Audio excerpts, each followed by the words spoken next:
Magandang araw mga kaibigan. Bigyan natin ng reaction opinion ngayon itong post ni Senator Ronald Bato de la Rosa. 44 minutes ago na ipinost niya ito.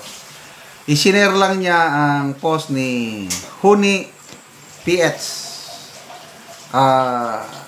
Ito yung debate between Senator Alan Peter Cayetano and the Senate President Soto sa plenary kahapon na ang galing nitong si Senator Alan Peter Cayetano. Kung investigador siya, kung pulis siya, talagang mapipiga niya yung akusado na magsabi ng totoo.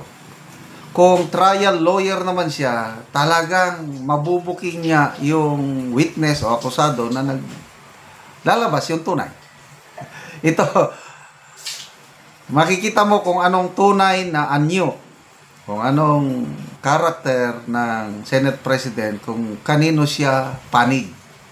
Ito, Cayetano, Mr. President, sa bunganga nyo na po mismo lumabas na imposibleng hindi makakakilos si Bryce Hernandez. Ito yung kung hindi alam ng boss niya at yun ay si D.E. Alcantara.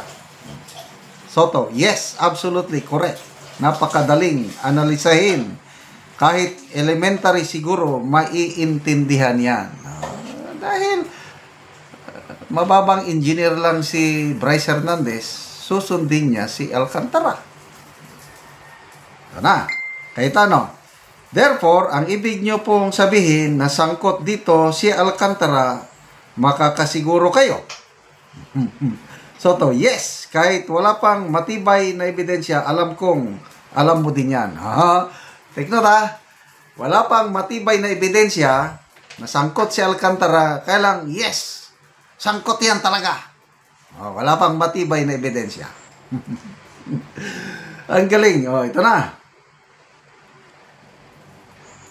Cayetano, therefore, ang ibig nyo pong sabihin na sangkot, Cayetano, kung ganon, Mr. President, si D.E. Alcantara, hindi rin makakakilos at makamaniobra ng pondo nang wala siyang boss na mas mataas, which is si Saldico. Kasi may ugnayan si Saldico at saka itong si D.E. Alcantara. Yan ang lumalabas sa hearing kapon. So, anong sagot ng Senate President? Soto, yes! Yes!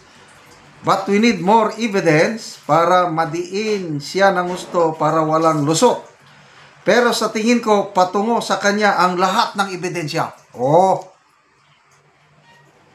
Papalakasin pang ebidensya para madiin si Saldico. Kita mo? From Bryce Hernandez, connected kay D.E. Alcantara, D.E. Alcantara, papunta na kay Saldico. Yan. Sang-ayon lahat itong si Senate President Soto. Maganda yung discussion. Ito na ngayon. Kung sa chess ba, dito na checkmate na.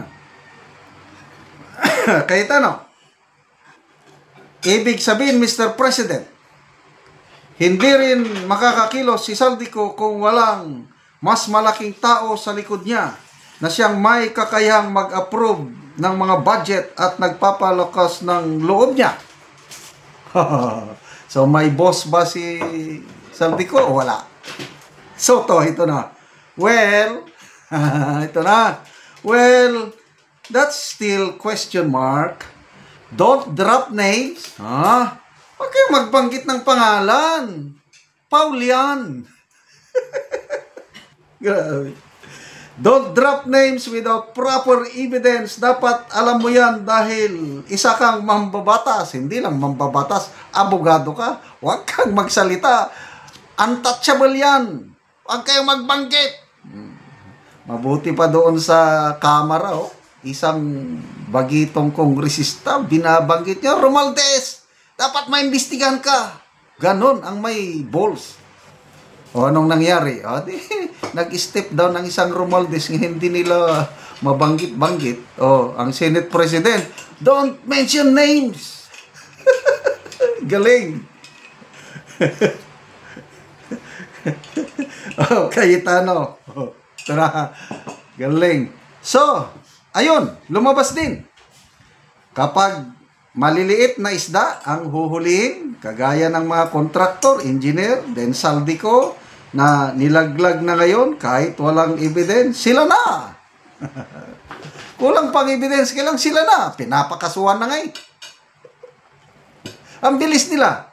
Pero, kapag nababanggit ang mas malaki sa kanila na alam naman natin, yon ang ulo, biglang pumapasok ang dapat more evidence. Anong sagot ng Senate President? That's a different story. It depends on the credibility and integrity ng inaakasuhan. Oh, very credible yan. He's a man of integrity. Huwag kayong padalos-dalos mag-akusa. Ito na, walang takot tong Cayetano, sabi ni Senator Alan Peter. So, you're telling now, Mr. President, na mataas ang kredibilidad nung nasa likod paniko? Ito na. Huwag na tayong maglukuhan si Romualdez. Yun. May tapang. Hindi naman ignorante ngayon ang taong bayan dahil sa social media. Kahit anong pagtatakip ninyo, ang ordinaryong Pilipino na nagmamasid, hindi nyo na maluluko. Oh, huwag na tayong maglukuhan si Romualdez. Pag siya ang nasangkot, preno na. Dapat hanggang Saldico lang ngayon. Kaya nga, kinasuhan na nila sa Saldico eh. Kakasuhan na, isinama ang dalawang senador. Para maipakita sa taong bayan, oh, yan na. Gumagalaw na kami. We are serious. We mean business. Kaso na. At hanggang dyan lang ha. Huwag nang isama pa kung sino pa. Ayos ha. Cayetano. Oh, nanawagan na siya kay Saldico. Kung ako sa iyo ngayon, Mr. Saldico, kung nakikinig ka sa hearing nito, lumabas ka na. Papayag ka ba na ikaw lang ang masama, ikaw lang ang makakasuhan, at ikaw lang ang pinakautak? Gumalaw na ang mga galamay ng amo mo. Nilaglag ka na ng lahat. If I were you, ituro mo na din siya. Dahil alam kong madami ka namang hawak na ebidensya laban sa kanya. Don't wait. Napapatayin ka nila para manatiling ikaw ang ulo at sila ligtas sa mata ng taong bayan. Saludo ako kay Senator Alan Peter Cayetano. I don't know. Kay Senate President Soto, bahala na kayo. Kailang ang katotohanan, hindi mo yan matatakpan. Lalabas at lalabas ang katotohanan. Kaya salamat mga kaibigan sa inyong pagsubaybay sa channel nito. Nakakatulong kayo ng malaki sa Tribong Talandig na Bukidnon dahil ang income sa channel na ito is pantulong sa tribo. Namimigay tayo ngayon ng livelihood assistance sa kanila nagpapatanim ng saging lakatan at Arabica coffee. Panoorin nyo ang video na ito. So nako karon diri sa area ni Bay Makabulig kay mag-abono mi sa iyang kape nga nag-isa na kabulan. So mag-abono sila og complete og urea.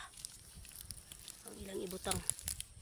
Duha pa kabangag kay isa pa man kabulan.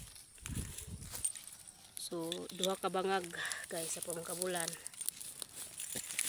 Ilang abonuhan ng kape.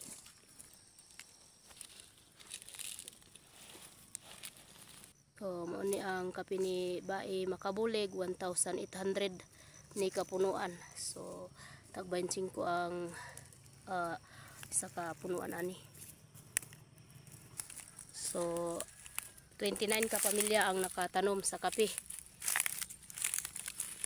Tag 25 ang isa, so nikabat og 14,550. So, manog abono, naman og abono, so mag-spray na pud sila.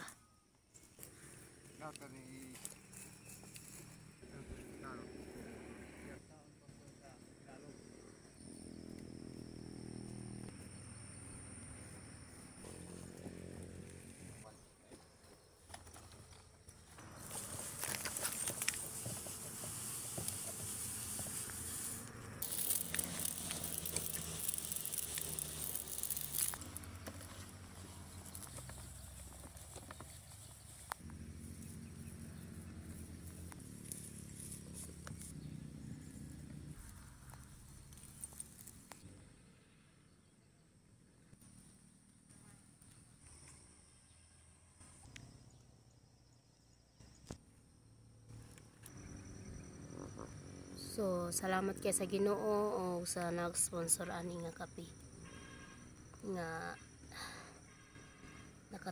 nakapananom ra gyud mi og iyahan ni Bae Makabulig. Salamat.